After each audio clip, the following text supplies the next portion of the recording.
The ACC got 5 teams in the Supers. The SEC got 4, and 2 of those by the hair of their chinny chin chin, for sure. Was the ACC a little underrated because the SEC was so deep this year? I'm not saying the SEC was overrated. Obviously, Vandy and Texas in particular, tripped over their own feet this last weekend. But Texas had a tough regional.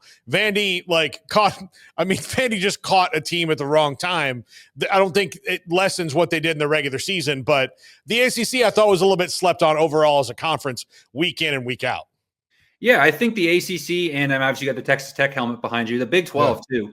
I think both those conferences just didn't get enough respect. I mean, as much as I'm very pro ACC and I thought Georgia Tech should have host, I was just as ticked off that TCU didn't get a host or Arizona didn't get the host. I mean, you're seeing it right now. I mean, obviously TCU did not play well out in Corvallis, but what Arizona is continuing to do, staying hot.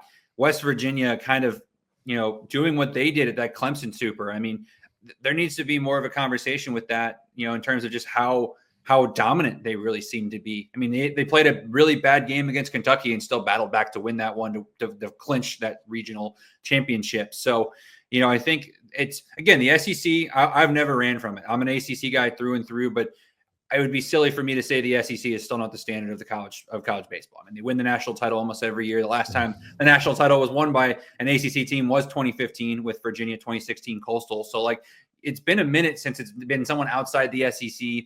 So until then, right, there's no, dethroning of the SEC, but this does show you that the SEC wasn't far and above, especially because, again, the ACC and the SEC head-to-head in the regular season, the SEC, I think, was 12-10 or something. It was like a 2-game gap. So it wasn't like they dominated the ACC in what everyone deemed was just a large, giant gap between the two conferences.